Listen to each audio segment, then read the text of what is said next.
पहला प्रश्न जिस युवक ने भेजा है उसने लिखा है कि मैं आपको एक कवि के रूप में बहुत पसंद करता था। मैं डर गया हूं कि अब करता है कि नहीं करता है। ये आपको बहुत ज्ञान है परंतु मैं तो नास्तिक हूं। कल आ गया लेकिन आपकी इस कथा से मुझे क्या लाभ मिलेगा। इस प्रश्न को अस्वीकार नहीं करना चाहिए। मैंने कल भी इस बात का निवेदन किया था कि मैं और आप एक ऐसी संस्कृति में पैदा हुए हैं जहां प्रश्नों को अस्वीकार नहीं किया जाता, जहां प्रश्नों का स्वागत किया जाता है। इकाई परिवार की हो, समाज की हो, देश की हो और विश्व की हो, अगर प्रश्नों से बचना प्रारंभ कर दोगे तो चाहे तुम्हारे जीवित रहते या मरने के बाद ये सवाल तुम्हारे सामने आकर खड़े होंगे। आजादी के जिन महानायकों ने उस समय प्रश्नों को संबोधित नहीं किया या हम उन्हें बहुत आदर देते रहे और हमारी हिम्मत नहीं हुई कि उनके सामने सवाल कर सकें, आज आजादी के 75 साल बाद एक 14 साल का 15 साल का युवा उन अनुपस्थित नायकों से सवाल पूछता है। शक्ति आने पर आदमी प्रश्नों से बचना प्रारंभ कर देता है। मैंने शक्तिहीन से शक्तिशाली हो जाने के दौर से गुजरते हुए बहुत सारे लोगों को बहुत पास से देखा है। लाल किले के आसपास से जाइए तो लगता है कि जहां से हिंदुस्तान का अहंकार गूंजता था वहां बड़े पत्थरों के बीच में घास जम गई है, पीपल के पौधे निकल आए हैं, क्योंकि उधर वो हाथों में पत्थर बदलते रहते हैं, इधर भी अहले जुनू सर बदलते रहते हैं। ये दबदबा, ये हुकूमत, ये नशे दौलत, किराएदार हैं, सब घर बदलते रहते हैं।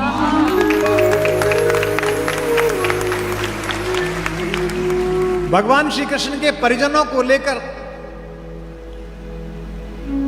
महाबली अर्जुन जो नर और नारायण के प्रतीक हैं, वे द्वारिका से हस्तिनापुर की तरफ आ रहे थे।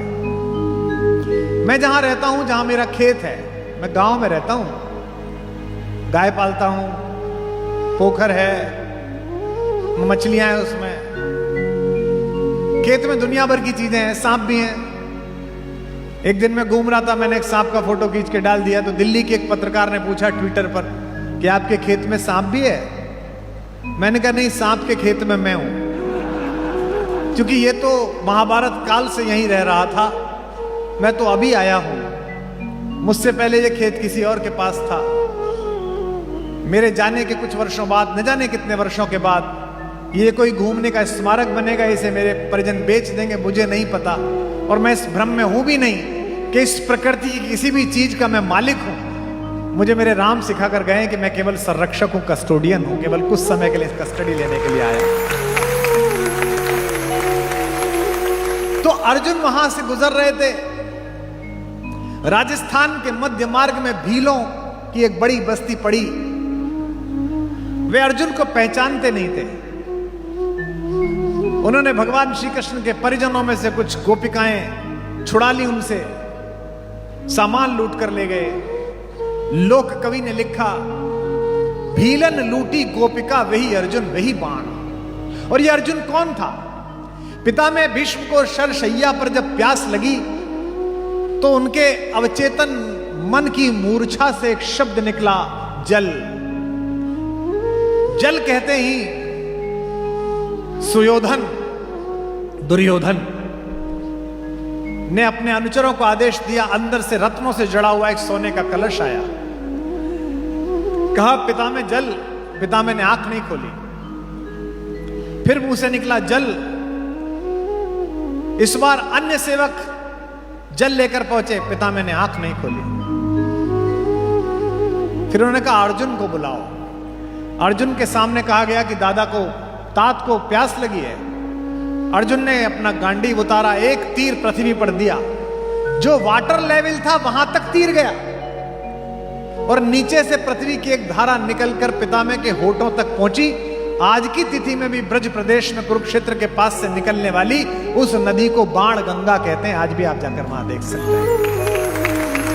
यह पुरुषार्थ है और इस पुरुषार्थ का बड़ा अहंकार है। तो ये जो प्रश्न से बचने की संभावना नहीं है। जिस युवक ने ये लिखा है कि आपके राम ऊर्जा सत्र में आने से मुझे क्या फायदा, तुमने कहा कि मैं नास्तिक हूं, मैं घोर नास्तिक हूं। तुम्हारे इस कथन में ही तुम्हारी आस्तिकता है, क्योंकि तुम ये तो मान रहे हो कि ईश्वर नहीं है, इसमें तुम्हें आस्था है। यानी कि तुम्हारा आस्तिक होने की यूनिवर्सिटी में प्रवेश प्रारंभ हो गया है। सीधे एमए में मत पहुंचो, अभी प्रेप में आए हो। और सहमति का पहला चरण ही आस्तिकता है। इसमें आश्चर्य नहीं है, जैसे तुम हो वैसे सब होते हैं, मैं भी था। जब शुरुआती चेतना की जवानी आती है तो लगता है कि सब तर्क के निकष पे सिद्ध करो, सब कुछ तर्क से सिद्ध होना चाहिए। अगर तर्क से कुछ सिद्ध नहीं हो रहा तो यह मत समझना कि वो नहीं है। इसका मतलब तुम्हारी दृष्टि अभी वहां तक नहीं पहुंची है। कैसे? आज से 200-300 वर्ष पहले भारतीय धर्मशास्त्रों में पंडित जी गांव में कहते थे कि बहुत तपस्या की उस दानव ने तो आकाशवाणी हुई, आकाश में से एक आवाज आई। तो तुम्हारी तरह का नास्तिक कहता था कि आदमी दिख नहीं रहा तो आवाज कहां से आई। और अभी 100 वर्ष में चमत्कार हुआ। पुराने लोग बैठे हैं, इन्होंने 1950 में 1955 में बुश के रेडियो में गुंडी घुमाई और उसमें से आवाज आई, यह आकाशवाणी है, अब आप देवकी नंदन पांडे से समाचार सुनिए। यानी कि तुम्हारी चेतना बुद्धि को आगे नहीं दिख रहा था। ज्ञान की सीमा संकुचित थी। कल हम चांद पर पहुंचे, हम वहां संभावनाएं तलाश करेंगे। मैं और आप शरीर में ना रहें तो भी हो सकता है कि 50 वर्ष बाद हमारे अगली संततियों के वहां पर प्लॉट हो। हवा नहीं है, मनुष्य उसका कोई इलाज कर देगा। क्या पता पूरे प्लेनेट के चारों तरफ हवा का स्फीयर तैयार कर दिया जाए, मुझे क्या पता। तो मेरे मित्र, तुम कहते हो कि मुझे आस्था नहीं है, ये इसलिए नहीं कि तुम नहीं मानते, ये इसलिए कि तुम नहीं जानते। मैं भी नहीं जानता, इसलिए कई चीजों में मेरी भी प्रश्न की मेधा आकर खड़ी हो जाती है कि हुआ कि नहीं हुआ।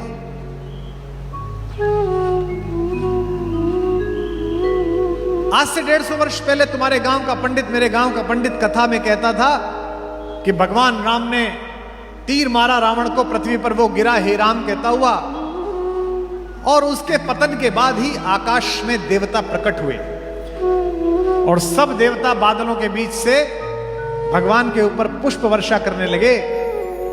वहां स्वयं भगवान के पिता साकेतवासी महाराज दशरथ भी पधारे। तो तुम पूछते थे मेरे गांव के पंडित से कि आसमान में कैसे आदमी दिखाई दे गया, आसमान में छवि कैसे बन गई। आज महाबलेश्वरम में, शिमला में, नैनीताल की किसी क्लिफ में, इटली में, फ्लोरेंस से आगे किसी पर्वत पर प्रपोज करने के लिए जाते हुए हिंदुस्तान के बच्चे जब 3D से आकाश के बादलों में आई लव यू लिखवाते हैं नाम के साथ और एक चित्र बनवा देते हैं, तो आध्यात्म जीत जाता है और तुम्हारी विज्ञान की बुद्धि चेतना पराजित हो जाती है। ईश्वर को न मानना अपराध नहीं है, अपनी अवधारणाओं को, अपनी सोच की सीमा में रखना अपराध है। आवश्यक नहीं कि आप पूजा करें, आवश्यक नहीं कि आप प्रार्थना करें, कहीं नहीं लिखा है। जो करते हैं वो बहुत अच्छे हैं, जो नहीं करते वो इस ग्लानि में ना रहें कि मैं नहीं करता, मैंने व्रत नहीं रखा। बनारस में एक पंडित था, युवा, तुम्हारे जैसा, जिसने सवाल भेजा है। वो ना पूजा करता था, ना पाठ करता था, गंगा में नहाता था, यजमान आते थे, तरमाल खाता था, सो जाता था, बम बम बोले। पंडितों ने कहा यार ये कैसा अजीब आदमी है, न पूजा करता है न पाठ करता है। उसको विद्वत परिषद में बुलाया गया। उससे कहा भाई तू पूजा पाठ नहीं करता है? बोले नहीं जी। किया कर। कैसा पंडित है? आज ही करूंगा। चला गया। 2 महीने बीते, फिर वही हरकत। कभी घाट पे सोता मिल जाए, कभी शमशान में सोता मिल जाए। शंकर तो शमशान में ही मिलते हैं। पता है क्यों मिलते हैं? नहीं पता? राम के नाम का रस है। बैठे बैठे राम नाम लेते थे मंदिर में, लेकिन मंदिर रात को बंद हो जाता था। एक दिन देखा बहुत सारे लोग राम का नाम ले रहे हैं। शंकर उसके पीछे पीछे चल दिए, बोले ये कहां जा रहे हैं? वो शव यात्रा थी। तो शमशान में पहुंच गए, वहां 24 घंटे ही राम नाम सत्य हो रहा था। उन्होंने कहा अब कहां जाएंगे, अब तो यही धुनी रमेगी। तब से शंकर शमशान में निवास करते हैं। और एक जगह ऐसी है पूरे विश्व में जहां 24 घंटे शवदाह होता है, बनारस में मणिकर्णिका के घाट पर।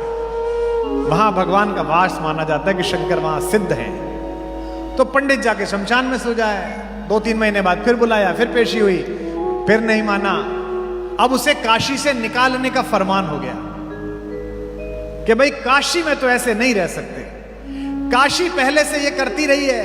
तुलसीदास जी को भी बहुत प्रताड़ित किया काशी ने। तो राजा ने उससे पूछा कि भाई तू क्यों पूजा नहीं करता, कर ले। तो बोला जी सूतक लगा हुआ रहता है। सूतक जानते हैं, घर में कोई मृत्यु हो जाए, कोई पैदा हो जाए तो पूजा नहीं करते। तो पंडितों ने कहा जी ये झूठ बोल रहा है। 9 महीने पहले भी नहीं कर रहा था, 6 बोले तब भी सूतक था। और बोले 6 महीने पहले, बोले तब भी सूतक था। और बोले अब भी सूतक है। और बोले तेरा घर में कोई है नहीं, ब्याह तेरा हुआ नहीं, तेरे किस बात का सूतक? तो उसने बड़ा संस्कृत में बड़ा अच्छा श्लोक कहा। उसने कहा मृता मोहमयी माता जातो ज्ञानमय सुतः सूतकम वर्तते नित्यम कथम संध्योमुपासहते। क्या कहा? बोले महाराज रोज मन में मोह रूपी मां मरती है और रोज मन में ज्ञान रूपी बेटा पैदा होता है। मेरे तो अंदर रोज ही सूतक रहता है, मैं कहां से प्रार्थना करूं, कहां से पूजा? तो जो यहां बेटियां बैठी हैं, बहुएं बैठी हैं, माताएं बैठी हैं, उनको बड़ा संकोच होता है। मेरी मां 84 वर्ष की है और उसका जरा सा व्रत इधर उधर हो जाए, कोई बात हो जाए तो वो बहुत दोपहर तक बड़ी दुखी रहती है। आज ऐसा हो गया, आज ऐसा हो गया, भोग नहीं लगा भगवान को। लड्डू गोपाल साथ चलते हैं उसके। तो मैंने उसको कहा, बोली तू नहीं करता है? तो मैंने कहा मेरे अंदर सूतक लगा हुआ है। धर्म को संकोच की सीमाओं में मत बांधो, अध्यात्म को इस सीमा में मत बांधो। और इसीलिए मैं कहता हूं ये धार्मिक सत्र नहीं है, ये आध्यात्मिक सत्र है। ये स्पिरिचुअल एनर्जी सेशंस हैं जो मैं बोल रहा हूं। इसलिए इसमें बाकी चीज नहीं है कि कलश पूजा होगी, यात्रा नहीं। मैं चाहता हूं कि दशमेश पिता गुरु गोविंद सिंह जी के बेटे यहां पर बैठे हैं, ये भी सुने, क्योंकि ये भी आध्यात्मिक चेतना से संपन्न हैं। और जो इस्लाम को मानने वाले मेरे भाई हैं वो भी सुने, जो क्रिश्चियनिटी में जाने वाले हैं वो भी सुने। लंदन के सत्र में लगभग 30% क्रिश्चियंस थे, क्योंकि मैं नहीं चाहता कि मेरे यहां आंख मूंद कर भरोसा करने वाला व्यक्ति आए। मैं चाहता हूं मेरे पास शंका से भरा हुआ, तर्क से हारा हुआ युवा आए और जब 2 या 3 दिन सुन के जाए तो पृथ्वी के सामने जाकर कह सके कि मैं जिस संस्कृति में पैदा हुआ हूं विश्व की सर्वश्रेष्ठ संस्कृति है, सर्वश्रेष्ठ मानवता है।